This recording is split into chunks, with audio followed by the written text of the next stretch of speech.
তুমি ভুলে গেলা হুমায়রা, একদিন আফসোস হবে দেখো। যদি আফসোসের অনলে জ্বলিও, মনে করব সেই আগুন আমি জ্বালিয়েছি। কঠিন গলায় উত্তর দিল হুমায়রা। আমান কাতর স্বরে বলে উঠল, তাই বলে নিজেকে এভাবে সঁপে দিলে ওই ধান্দাবাজের কাছে? আমান ভাই, একটা অনুরোধ করি। দাবি তো করেন আমাকে ভালোবাসেন, সেই ভালোবাসার খাতিরেই অনুরোধ, আমাকে ভুলে যান। নিজেও কষ্ট পাচ্ছেন, আমাকে বিব্রত করছেন। তোমাকে ভুলতে হলে যে নিজেকে ভুলতে হবে হুমায়রা। তুমি তো ভালোবাসোনি, তাই এই ভালোবাসার যন্ত্রণা কখনো অনুভব করোনি।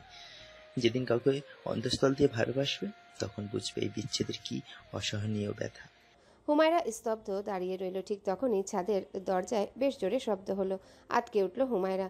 পেছনে ফিরতেই দেখলো ফাইজান দাঁড়িয়ে আছে। তার চোয়াল শক্ত হয়ে আছে, দৃষ্টি স্থির শীতল। হুমায়রার সাথে দৃষ্টি বিনিময় হতে সে ঠান্ডা গলায় বলল, হুমায়রা, ঘরে চলুন, আজান দেবে। বিশাল শালুক দিঘির সামনে বসে রয়েছে ইলহা এবং রাশাদ, হাতে ঠোঙা মুড়ি মাখার। ইলহা বায়না করেছিল সে পারে পা ঝুলিয়ে বসবে, কিন্তু রাশাদই বারণ করলো।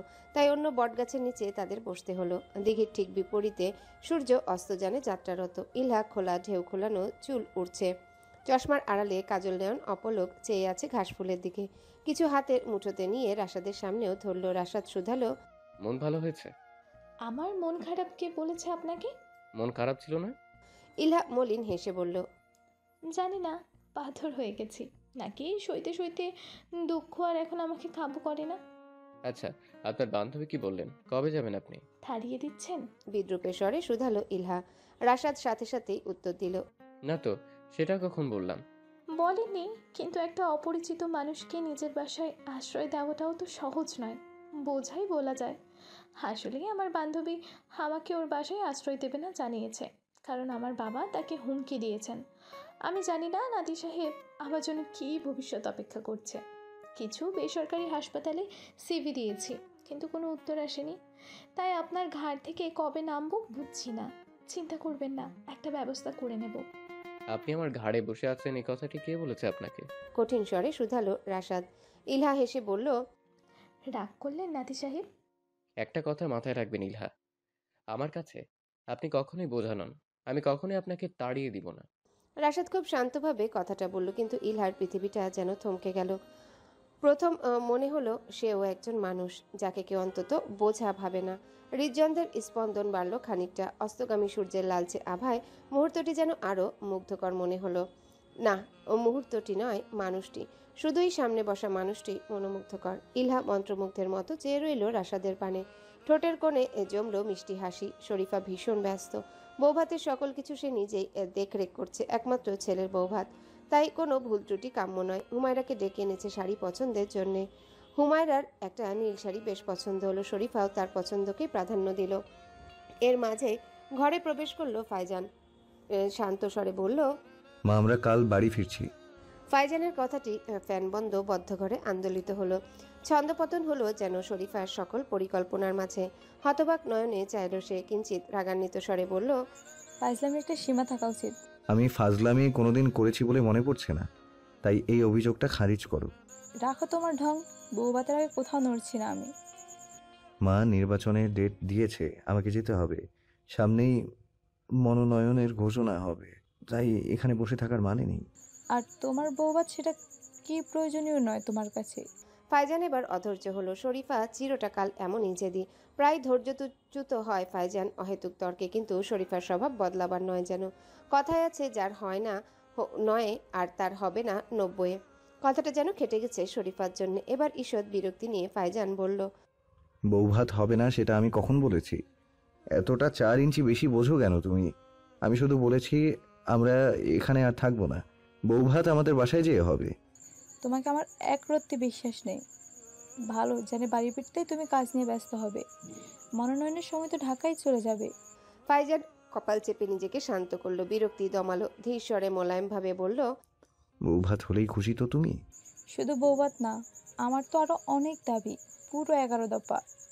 আপাতত 1 দফায় খুশি থাকো, ভুলে যেও না তোমার বৌমা একটা বাচ্চা। শরীফা মুখ ফুলালেন, অপ্রসন্ন স্বরে বললেন, বেশ, বৌভাত হবেই। মনোনয়ন প্রার্থীর ঘোষণার পরই বৌভাত করব, কথা দিলাম। সে তো অনেক দূর। মাত্র 4 দিন মা। কিন্তু এবার কিন্তু তুমি আমার সহ্যের বাঁধ ভাঙছো। আমাকে চেনো কিন্তু তুমি। আমি ছাড়া বৌভাত পোষাবে? বৌভাতের বর থাকবে না মানতে রাজি? কঠিন স্বরে কথাটা বলল। ফাইজানের চোয়াল শক্ত দৃষ্টিতে কাঠিন্য উকি দিল। শরীফা বিপাকে পড়ল। ছেলের জেদ ভালো করেই জানা, সে সত্যি সত্যি এমন কিছু করতে পারে। অসহায় চোখে তাকালো বিছানার দক্ষিণ কোণে বসা নীরব অষ্টাদশীর দিকে। মেয়েটি নীলিন চোখে তখন দেখছিল নিজের পছন্দের শাড়িটি। মুখখানায় মলিনতা, কিন্তু কিছু বলার অধিকার আছে কিনা জানা নেই। শাড়ির কোনাটা শুধু দলিত হচ্ছে নরম হাতের ফাঁকে। শরীফা বেশ ইতস্তত স্বরে বলল, হুমায়রা, তোমার কি মত? ওনাকে জিজ্ঞেস করছো কেন? সাথে সাথেই প্রশ্ন ছুড়ল ফাইজান। শরীফা রোষ মিশ্রিত স্বরে বললেন, অদ্ভুত, ওর মত আছে না? ফাইজান উত্তর দিল না, শুধু ঈগলের মতো তীক্ষ্ণ শানিত নয়নে চাইল হুমায়রার দিকে। হুমায়রা কিছুটা অপ্রস্তুত হলো, একবার চাইল ফাইজানের পানে, তারপর মলিন স্বরে বলল, আমার কোনো সমস্যা নেই মা, শুধু একটা আবদার বলো মা। শুধু একটা আবদার আছে। আমি একটু বাড়ি যেতে চাই, যেহেতু কালই চলে যাচ্ছি। আমি সকালেই ওখানে যাব। যাবে না কেন মা? আমাদের ফিরতে তো দেরি হবে, অন্তত ভোটের আগে আসবো না? হুমায়রা হাসল। ফাইজানের মুখশ্রী ভাবলেশীন। সে তার বক্তব্য শেষ হতেই বেরিয়ে পড়ল। হুমায়রা তার যাবার পানে চেয়ে রইল। ছাদ থেকে ফেরার পর হুমায়রা ভেবেছিল নানা প্রশ্নে তাকে জর্জরিত করবে ফাইজান, কিন্তু এমন কিছুই হলো না। মানুষটি ভাবলেশীন ভাবে নিজের কাজে ব্যস্ত হয়ে পড়ল, যেন কিছুই হয়নি। অথচ এখন তাকে একেবারে ভিন্ন একজন মানুষ লাগছে। একটা মানুষের কতগুলো রূপ থাকে। মাঝে মাঝে হুমায়রার মনে হয় সে মানুষটিকে বুঝে, আবার মনে হয়। তুমি কিছু মনে করো না কিন্তু মা। শরীফার লজ্জিত স্বরে ভাবনার মেঘে ছেদ পড়ল। হুমায়রা সাথে সাথেই বলল, এভাবে বলছেন কেন মা? আসলে ফাইজান মাঝে মাঝে ও এমন করে না। ও তোমাকে ওভাবে বলেনি। আসলে আমি তো জেদ করেছিলাম যে ও বিরক্ত হয়েছে। মারা তো থাকেই জেদ করার জন্য, এটা তো তাদের জন্মগত অধিকার মা। হুমায়রার মিষ্টি কথাটা শরীফার ঠোঁটের কোণায় হাসি ফুটল। প্রসন্ন স্বরে বলল, ভাগ্যিস তুমি আমার বৌমা হলে, নয়তো কাছের বিড়ে হিরে হারিয়ে ফেলতাম। শরীফার এমন আহ্লাদগুলো লুফে নিতে ইচ্ছা হয় হুমায়রার। নিজ মায়ের কাছ থেকে এমন ভালোবাসা পাওয়া যেন অমাবস্যা চাচ্ছিল হুমায়রার কাছে। আচ্ছা, মাতৃ ভালোবাসার সংজ্ঞা কি? শরীফা নাকি জুবাইদা? বড় জানালাটি খোলা, হিমশীতল বাতাস হু হু করে প্রবেশ করছে ঘরে, ছুঁয়ে যাচ্ছে ফাইজানের শরীর মুখ। ফাইজানের গায়ে কোনো সোয়েটার নেই, কালো রঙের হাফহাতা একটা টি শার্ট কেবল। তবুও অনুভূতিহীন মানুষের মতো কাজ করে যাচ্ছে সে। বিছানা করতে ব্যস্ত হুমায়রা একবার চাইল ফাইজানের দিকে। মানুষটার চোখে চশমা, দৃষ্টিতে একাগ্রতা, অনেক জড়তা, দ্বিধা কাটিয়ে শুধালো হুমায়রা। আমরা কেন এতটা দ্রুত যাচ্ছি? কাজ আছে। ভাবাবেগ শূন্য স্বরে উত্তর দিল ফাইজান। চোখ তুলল না সে, তার কাজে ব্যস্ত। হুমায়রা একটু সময় নিল, নিঃসংকোচে কণ্ঠে বলল, হুট করেই কাজ চলে আসে, এতদিন তো ছিল না। এবার একটু থামলো ফাইজান, চোখ তুলল। হুমায়রার বুদ্ধিদীপ্ত চোখ জোড়া উত্তরের প্রতীক্ষায় আছে। ফাইজান একটু থেমে স্বাভাবিক স্বরে বলল, আমার ভালো লাগছে না এখানে। সেটার কারণ কি আমান ভাই? আপনার কি মনে হয় সেটা তোমার আমান ভাই? পাল্টা প্রশ্ন ছুড়ল ফাইজান। এবার সে কাগজগুলো ছোট টেবিলে রেখে বুকে হাত বাঁধল। শানিত হলো দৃষ্টি। হুমায়রা হতচকিত হলো প্রথমে, তারপর নিষ্প্রভ স্বরে বলল, আপনি জানতেন আমান ভাই আমাকে পছন্দ করে? আমি আপনার সম্পর্কে জানি না, এমন কিছু নেই হুমায়রা। আগেও একবার বলেছিলাম, বিশ্বাস করেননি হয়তো। হুমায়রা থমকালো। অষ্টাদশীর মনে জাগলো হাজারো প্রশ্ন। তার মধ্যে যেটা মস্তিষ্কে ছেয়ে গেল সেটাই ঠোঁটে আওড়ালো। আমাকে কি আপনি কোনো কারণে সন্দেহ করছেন? না, কখনোই না।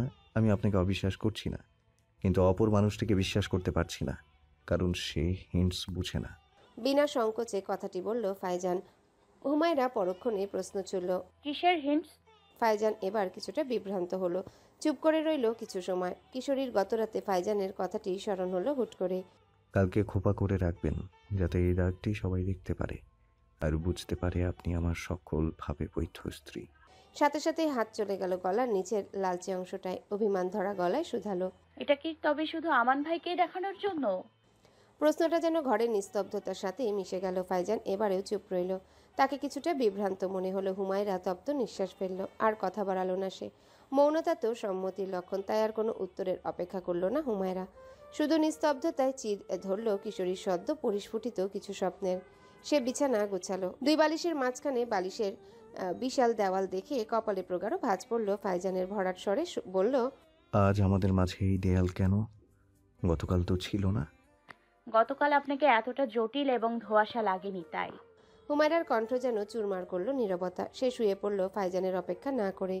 ফাইজান নিষ্পলক চোখে অষ্টাদশীকে দেখতে লাগলো। কপালের ভাঁজের সাথে বিরক্তিও যেন পরিলক্ষিত হলো। এপাশ ওপাশ শুধু পাশ ফিরল। ফাইজান ঘুম আসছে না, মাথা ব্যথাটা বেড়েছে। পাশের মানুষটি অচিরেই ঘুমাচ্ছে। ফাইজানের শীত কম, তাই জানালাটা এখনো খোলা। হিমশীতল সমীরের দোলা খাচ্ছে ঘর। সেই সাথে গুটিয়ে বেড়ালের বাচ্চার মতো ঘুমিয়ে আছে হুমায়রা। ফাইজানের ইচ্ছে বালিশগুলো ছুঁড়ে ফেলতে আর বুকের মধ্যেখানে টেনে নিতে এই রূপবতীকে, কিন্তু সে নিজের কথায় নিজে আটকে গেছে। হুমায়রার অমতে কিছুই করবে না। বিরক্তিতে মুখ থেকে সূচক শব্দ বের করলো। মেয়েটা খুবই মোহনীয়। প্রথমে বিশ্বাস না হলেও এখন বিশ্বাস হচ্ছে মেয়েটা বাদে তার ঘুম আসবে না। হাফসার মৃত্যুর পর থেকে নির্ঘুম রাত কাটানো যেন অভ্যেস হয়ে দাঁড়িয়েছিল। চোখ বুঝলেই বিভীষিকার মতো চোখের সামনে ভাসত অপ্রীতিকর কিছু দৃশ্য। কত শত রাত নির্ঘুম কেটেছে নিজেও জানে না। হয়তো গুরুত্ব দেয়নি সে, কাজে মগ্ন থেকেছে, ভুলতে চেয়েছে। কিন্তু গতকাল যখন দীর্ঘকাল বাদে নির্বিঘ্নে ঘুমিয়েছে, তখন বেশ অবাক হলো ফাইজান। ঘুমের ঔষধহীন অ্যান্টি ডিপ্রেশনহীন তার ঘুম এসেছে। প্রথমে যুক্তি দাঁড় করিয়েছিল অনেক ক্লান্ত সে, তাই ঘুমিয়েছে। কিন্তু আজও সে ক্লান্ত। কই, ঘুম তো আসছে না। তাই নিশ্চিন্ত হলো তার ঘুমের কারণটি পাশে নিদ্রারত এই কিশোরী। জীবন্ত ঘুমের ঔষধ সে। ফাইজান উঠে বসলো। টেবিল থেকে সিগারেটের প্যাকেটটা পুরল পকেটে। কম্বল টেনে দিল হুমায়রার গলা অবধি। খুব আস্তে বলল, আপনি কেবলই আমার ঘুমের মাধ্যম, আর কিছুই নন হুমায়রা। নিগুড়ো রাত। নিঃশ্বাসের সাথে দলা পাকানো সাদা হাওয়া বাতাসে মিলাচ্ছে। ঠান্ডা ভালোই পড়েছে। রাশাদ হাত ঘষছে। ইলহার ঘরে সেদিন গুইসাপ ঢুকেছে, তাই রাতে একটু ব্যবস্থা করতে ইলহার ঘরের কাছে এসেছে সে। হঠাৎই কানে এলো মৃহি কন্দনের আওয়াজ। ইলহা কাঁদছে কি? ইহা ঠিক আছেন? হঠাৎ এই ছোট্ট প্রশ্নটি মানসপটে স্থান পেতেই ব্যতিব্যস্ত হলো হৃদয়। পানসে এক অনুভূতি ছেয়ে গেল কঠিন অন্তঃস্থলে। দ্বিধা জন্মালো। তার কি একবার যাওয়া উচিত, পর্যবেক্ষণ করা উচিত? পরক্ষণে দ্বিধার পরিধি বাড়ল। এত গহীন রাতে একজন নারীর ঘরে প্রবেশ করাটা কি সংযত? প্রশ্নগুলো কুহেলিকায় ছেদ পড়ল যখন নিস্তব্ধ পরিবেশে আলোড়ন তুলল কম্পিত ক্রন্দন। সাথে সাথে দ্বিধাদ্বন্দ্বে জলাঞ্জলি দিয়ে দরজায় টোকা দিল রাশাদ। খুব মোলায়েম স্বরে বলল, সারাহীন ওপাশ। শীতল নিস্তব্ধ পরিবেশে শুধু ক্ষণে ক্ষণে ক্রন্দনের স্বর কানে আসছে। রাশাদ আবার টোকা দিতে দরজা ফাঁক হলো। মেয়েটা ডোর দেয়নি। এতটা কেন অসতর্ক? কপালে ভাঁজ পড়ল রাশাদের। তখনই দৃষ্টি গেল ঝাপসা হলদেটে মোমের আলোর নিচে চোখ বুজে থাকা রমণীর দিকে। এলোমেলো চুলগুলো বিছিয়ে আছে বালিশে, কিছু পিঠের নিচে। চোখে চিকচিক করছে নোনা জল। ক্ষুদ্র জীর্ণ শরীরখানা কাঁপছে কিছু সময় অন্তর অন্তর। রাশাদ একটু কাছে আসলো। খুব আলগাভাবে স্পর্শ করলো তার কপাল। রুক্ষ হাত তাপমাত্রা অনুভব করার চেষ্টা করলো। না, জ্বর নেই। তবে কেন কাঁদছেন উনি? চোখ থেকে নির্গত চকচকে তরলকে হাতের উল্টো পাশ থেকে মুছে দিল রাশাদ। সেই সাথে মোটা কাঁথাটা গলা অবধি টেনে দিল। কিছু পল তাকিয়ে রইল নিষ্প্রাণ মুখশ্রীর পানে। সেদিনে বান্ধবীর সাথে কথা বলার পর থেকে সে বিষণ্ণ হয়ে আছে, ভয় পাচ্ছে, গুটিয়ে যাচ্ছে। ব্যাপারগুলো না চাইতেও দৃষ্টি এড়াচ্ছে না। কেমন অদ্ভুত আকার মায়া জন্মেছে। শুধু মায়া অবধি থাকাটাই শ্রেয়। রাশাদ দৃষ্টি সরিয়ে নিল। চলে যাবার জন্য পা বাড়াতেই খপ করে দুটো জীর্ণ সরু হাত তার বাহু চেপে ধরল। শক্ত করে ধরল, যেন ঢিল দিলে হারিয়ে যাবে। রাশাদ বিভ্রান্ত হলো। এর মাঝে কানে ভেসে এলো ক্ষীণস্বর, আমাদের মেরো না প্লিজ, মেরো না প্লিজ। কথাটা পূর্ণ করে আসতেই ভয়াবহ রকমের উত্তেজিত হলো মস্তিষ্ক। রক্তকণিকার বেগ দ্রুত হলো। নিস্তব্ধ শীতল ঘরে মিলিয়ে গেল স্বর। রাশাদের দৃষ্টি নরম হলো। ইলহার চোখের কোণে আবার উকি দেওয়া জল হৃদয়ের কাটার মতো বিঁধল। সন্তর্পণে হাতখানা ছাড়ালো। মাথায় আলতো করে আদুরে স্পর্শ দিতে মেয়েটি আবার ঘুমিয়ে গেল। রাশাদ তার দিকে নির্নিমেষ চেয়ে রইল আর মনে মনে আওড়ালো, ক্রমশ আপনি আমার দুর্বলতা হয়ে যাচ্ছেন। ভোরের মিষ্টি রোদের স্পর্শে নিহারিকার ঘোর কাটল। কুহেলিকার চাদরে আগলে আদুরে সকালের স্নিগ্ধতায় ছুঁয়ে যাচ্ছে হুমায়রার ভেজা চুলে। গামছা দিয়ে সে ভেজা চুলগুলো শুকাতে ব্যস্ত। বিছানা শীতল। বালিশের দেয়ালের ওপাশের মানুষটি নেই। গতরাতে শীতল যুদ্ধ করেছিল সে। নিজের এমন আচরণে নিজেই খানিকটা অবাক হলো সে। হুমায়রা কখনোই রাগবাজে দেখানোর মেয়ে নয়। সর্বদাই সে মানিয়ে নেওয়ার তত্ত্বে বিশ্বাসী। যতই প্রতিকূলতা থাকুন সে কখনো অভিমান করে না, অভিযোগ করে না। ছোটবেলা থেকে নিজের বাড়ির ভঙ্গুর মানসিকতা থেকে সে এটাই শিখেছে। তবে গতরাতে যেন কিছু একটা হলো। খুব রাগ হলো, খুব কষ্ট হলো। হুমায়রা দীর্ঘশ্বাস গোপন করলো। ভেজা চুলগুলো আলগোছে খোপা করলো। শাড়ির আঁচলটা ঠিক করলো। তখনই দরজা ঠেলে প্রবেশ করলো ফাইজান। চশমার আড়ালে লাল টকটকে চোখগুলো জানান দিচ্ছে নির্ঘুম রাত্রির। হুমায়রা আয়না দিয়ে দেখলো এক পলক ফাইজানকে। ফাইজান এসেই ঘরের দক্ষিণের আরাম কেদারায় বসলো। হুমায়রা বেরিয়ে যেতে নিলে ভরাট গলায় বলল, আমরা বিকেল 4টার সময় বের হব, আপনাকে ওখান থেকেই পিক করে নেব। হুমায়রা মাথা কাত করে সম্মতি প্রকাশ করলো, কিন্তু কথা বলল না। যা বিরক্ত লাগলো ফাইজানের। ফলে গম্ভীর গলায় শুধিয়েই বসলো, আপনি কি সিদ্ধান্ত নিয়েছেন আমার সাথে কথা বলবেন না? আমাদের সম্পর্কটি খোশ গল্প করার মতো নয় নিশ্চয়ই। আর অহেতুক কথা তো আপনারও অপছন্দ, আমারও কথা হাতড়াতে ভালো লাগছে না, তাই চুপ থাকাই ভালো। আমার তো অভিযোগ নেই। ফাইজানের কপালে ভাঁজ প্রগাঢ় হলো। মেয়েটি যুক্তি দিয়ে কথা বলছে, এটাই তো সত্যি। কিন্তু তার কেন বিরক্ত লাগছে? সে কি চাইছে যেন মেয়েটি অভিযোগ করে? নিজের এমন চিন্তায় নিজেই অবাক হলো। পরক্ষণে নিজেকে সামলে নিল, আড়াল করে নিল অহেতুক প্রশ্ন, ভরাট গলায় বলল, যেটা ভালো বুঝেন। বলেই চোখ বুঝলো সে, মুখ ছেয়ে আছে ক্লান্তিতে। হুমায়রার একবার শুধাতে ইচ্ছা হলো, রাতে ঘুমাননি? কিন্তু সেটা বলা হলো না। তবে পারুল খালাকে দিয়ে করা ব্ল্যাক কফি পাঠাতে ভুলল না। সকাল সকাল তড়িৎ গতিতে ছোটাছুটি করছে রাশাদ। বোন এসেছে বিধায় তার কাজের শেষ নেই। বিনা খবরেই মেয়েটা সকালবেলা এসে উপস্থিত হলো। রাশাদ দোকানের জন্য বের হচ্ছিল, বোনকে দেখে থমকে দাঁড়ালো। চোখ ঝাপসা হলো, হৃদয় দুর্বল হলো। হুমায়রার কাছে যেয়ে তার মুখখানা ছিল আলতো করে, খুব কাতর স্বরে শুধালো, কেমন আছিস বোন? ভাইজানের এমন ভরাক্রান্ত কণ্ঠ হুমায়রার শক্ত চিত্ত গুড়িয়ে দিল। কিশোরী চেপে থাকা আহ্লাদী স্বভাব ঠিকরে বের হলো। ভাইজানের মুখে চেয়ে শুধালো, তুমি কেমন আছো ভাইজান? খাওয়া দাওয়া ছেড়ে দিয়েছো? এত রোগা লাগছে কেন? বোনের মাথায় আদুরে পরশ দিতে দিতে বলল, তুই যে ছিলি না, কে খেয়াল রাখবে? তাহলে কেন আমাকে দূরে পাঠালে? তোর ভালোর জন্য রে পাগলি। ভাই বোনের এমন মান অভিমানের পালায় অশ্রুসিক্ত হলো আতিয়া খাতুনের চোখ। মেয়েটিকে প্রথমে চিনতেই পারেনি সে। গায়ে দামি কাতানের শাড়ি, অন্তত 3,000 টাকার তো হবে, গলায় মোটা চেন, শুভ্র চামড়ায় যেন জলজল করছে, মুখে অদ্ভুত লাবণ্য, সাজসজ্জাহীন মুখশ্রীটাও কি দীপ্তি ছড়াচ্ছে। এটাই হয়তো টাকার কামাল। শামসু মিয়া নাতনি আশায় হুকুম জারি করলেন, আজ রাশাদের দোকানে যাওয়া হবে না। রাশাদ বোনকে শুধালো। থাকতিস তো কদিন? তখনই মিইয়ে গেল হুমায়রার আনন্দ। ম্রিয়মান স্বরে বলল, আজ 4টের সময় গ্রাম ছাড়ছি। তিনি নিজের বাড়ি যাবার জেদ করেছেন। সে কি কথা? তালিপুরে বৌপাত? শামসু মিয়ার উদ্বিগ্ন প্রশ্নে আশ্বাস জুগিয়ে হুমায়রা বলল, আমাদের বৌভাত ওখানেই হবে। একবার ওনার মনোনয়নটা হয়ে যাক, তারপর ঘটা করে করবেন বলেছেন। আসলে নেতা মানুষ, নির্বাচন তো তাদের পুল সিরাত। তাচ্ছিল্য ভরে কথাখানা বলল রাশাদ। কাউসার সবাইকে অবাক করে মেয়ের প্রতি কৃত্রিম ভালোবাসা দেখালো। কি চিন্তা তার মেয়ের প্রতি! হুমায়রা প্রথমে বিভ্রান্ত হলো, বাবার এমন আচরণে পরক্ষণেই শুধালো, আব্বা, আপনি তো একবার আমার খোঁজ নিলেন না। বিয়ে তো 6 দিন আজ। সাথে সাথেই থতমত খেলো কাউসার। রাশাদ ঠোঁট চেপে হাসলো। বাবার মতলব কেউ না বুঝলেও সে আয়ত্ত করতে সময় নিল না। রাশাদ আজ নিজে বাজার করেছে, ঘাম ছুটে গিয়েছে বাজার করতে। আজ মঙ্গলবার বিধায় বাজারে বেশ ভিড়। একেবারে তাজা একটা বোয়াল মাছ কিনেছে সে। বোন তার বোয়াল মাছ খুব পছন্দ করে, সেই সাথে শিং মাছও কিনতে ভুলেনি। লম্বা বেগুন কিনে এনেছে, ফুলকপি, শালগম সবই কিনেছে সে। দাদিকে বলবে লম্বা বেগুন দিয়ে শিং মাছ আর ফুলকপি দিয়ে বোয়াল মাছ রাখতে। এত আড়ম্বরপূর্ণ বাজারে পকেটখানা শূন্য হয়ে গিয়েছে। মাসের এখন অনেক বাকি। সামনের মাসটা কি করে চলবে সেটা বেশ ভাবালো রাশাদকে। হাতের দুটো ব্যাগের মূল্য 2,500 টাকা। বুক থেকে দীর্ঘশ্বাস বের হলো। দাদির হাতে বাজারগুলো দিতেই আতিয়া খাতুন অবাক স্বরে শুধালো, এত বাজার? হ্যাঁ রাশাদ, তুই হাগল হইলি? থাক না দাদি, মেয়েটা আজ চলে যাবে। দাম কেমন নিছে রে? বাড়িছে নাকি মাছের দাম?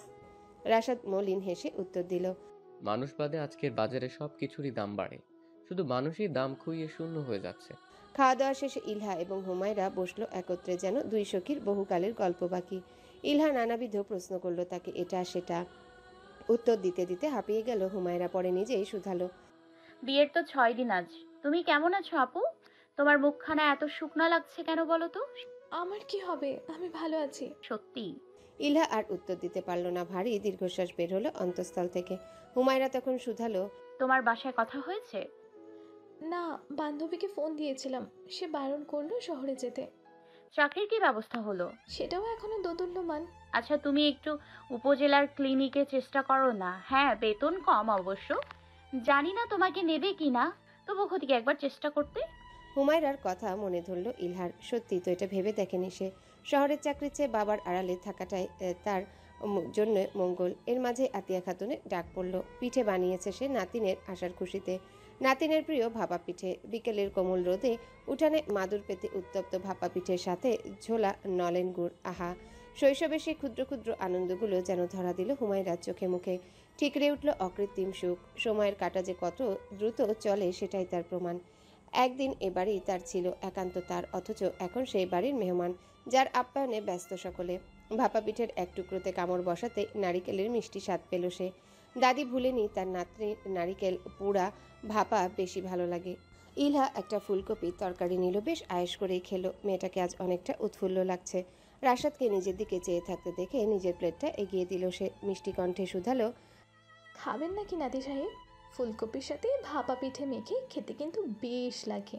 রাশাদ প্রত্যুত্তরে শুধু হাসলো, অকৃত্রিম মনোমুগ্ধকর হাসি। রাত তখন 10টা। কালো জিপের মতো গাড়িটা জোরে ব্রেক কষলো একতলা বাড়ির সামনে। হুমায়রা তখন ঘুমে। শরীফা আলতো করে তাকে ডাকলো। দুটাকে চমকে উঠল অষ্টাদশী। লুকিং গ্লাসে আর চোখে তাকে দেখলো ফাইজান। মানুষটা চলে একেবারে ঘড়ির কাঁটায়। ঠিক 4টার সময় সে এবং শরীফা এলো রাশাদদের বাড়ি। তখন কিশোরী আরাম করে ভাপা পিঠা খাচ্ছিল। ঠোঁট চোখ আনন্দে চকচক করছিল তার। কে বলবে এই সে সকালের বিষণ্ণ কিশোরী। রাশাদের সাথে সালাম বিনিময় ছাড়া আর কোনো কথা হলো না। তবে আতিয়া খাতুন রাস্তার জন্য পিঠে গুড় দিয়ে দিলেন, আর শামসু মিয়া তার হাত ধরে খুব আন্তরিকভাবে অনুরোধ করলেন, আমার নাত্রীরে দেইকা রাইখেন জামাই। আপনি বলবেন না আমি ছোট আপনার? এটা কলি হয়, এইটা আগর দেশের নিয়ম। জামাই মানি আপনি। মানুষগুলো বেশ ভরসা করে নিজের জিনিস সঁপলো ফাইজান এবং শরীফার কাছে। এবার রাশাদ আড়ালে গেল না। বোনের হাত জোড়া নিজের মুঠোবন্দি করে বলল, সাবধানে যাস, আর সামনের মাসে একটা ফোন কিনে পাঠিয়ে দিব। খারাপ লাগলে আমাকে ফোন করবি। আমার বউকে আমি ফোন কিনে দিতে পারবো। সেটা আপনার ব্যাপার। আমার বোনের প্রতি আমার দায়িত্ব আমি ছাড়ছি না। দুজনের মাঝে স্বল্প সময়ের জন্য কঠিন দৃষ্টি বিনিময় হলো। ফাইজান কঠিন দৃষ্টি নামিয়ে গাড়ির ফ্রন্ট সিটে গিয়ে বসলো তখন। তারপর যাত্রা শুরু হলো অজানার গন্তব্যের। একতলা বাড়িটাকে দেখলে ছবির বাড়ির মতো লাগে, কেমন মায়া মায়া ধরনের। গেট পার হলেই ইটের রাস্তা, দুপাশে ফুলের বাগান, বাড়ির পেছনে অনেক গাছগাছলা, এমনকি বাড়ির বারান্দাতেও ঝুলছে ছোট ছোট টব। একটা পাখির খাঁচাও নজরে পড়ল হুমায়রার, কিন্তু সেখানে পাখি দেখা গেল না। কেবল বাহির দরজার উপরে হলদের লাইটখানায় জ্বলছে। শরীফা নিজে প্রবেশ করলেও হুমায়রা এবং ফাইজানকে বারণ করলেন প্রবেশ করতে। একটা প্লেটে পিঠে এবং গুড় দিয়ে মিষ্টি মুখ করিয়ে প্রবেশ করালেন তাদের। ফাইজান প্রথমে আপত্তি জানালো, কিন্তু মায়ের জেদের সামনে হার মানল। লাগেজগুলো ফরিদ ঘরে নিয়ে আসলো। শরীফা তখন বলল, বুকমাকে ঘরে নিয়ে যা ফাইজান। ফাইজান হেসে বলল, এখন তুমি নিজ ঘরে যাও। শরীফা নিজ ঘরের জন্য প্রস্থান করতেই ফাইজান তার স্ত্রী হাত নিজের হাতের ফাঁকে নিল। নিজের ঘরের ভেতরে একটা দরজার সামনে দাঁড়ালো তারা। খুব নরম স্বরে বলল, দরজাটা খুলুন। হুমায়রা নিজ হাতে দরজাটা খুলল। একটা ছোট ঘর, যাতে একটা খাট, একটা বিশালাকার বইয়ের আলমারি, একটা পড়ার টেবিল, আর খাটের পাশে বিশাল জানালা। ঘরটা খুব ছিমছাম কিন্তু গোছানো। খাটের সাথে লাগোয়া দেয়ালটিতে নেমে এসেছে নীল অপরাজিতার মেলা। যদিও তা আঁকানো, কিন্তু মনে হচ্ছে একেবারেই অকৃত্রিম। বিছানার চাদর থেকে শুরু করে সবই খুব সযত্নে বাছাই করা। হুমায়রাকে অবাক করে তার কাঁধে 2 হাত রাখলো ফাইজান। কানের কাছে মুখ নামিয়ে মোলায়েম স্বরে বলল, হ্যালো বন্ধুরা, পরবর্তী পার্ট খুব তাড়াতাড়ি আসবে, তো সবাই অপেক্ষায় থাকো। আর চ্যানেলটি যারা এখনো সাবস্ক্রাইব করোনি তারা পরবর্তী পার্ট দেখার জন্য চ্যানেলটি সাবস্ক্রাইব করে রেখো। ধন্যবাদ সবাইকে, আমাদের সাথেই থেকো।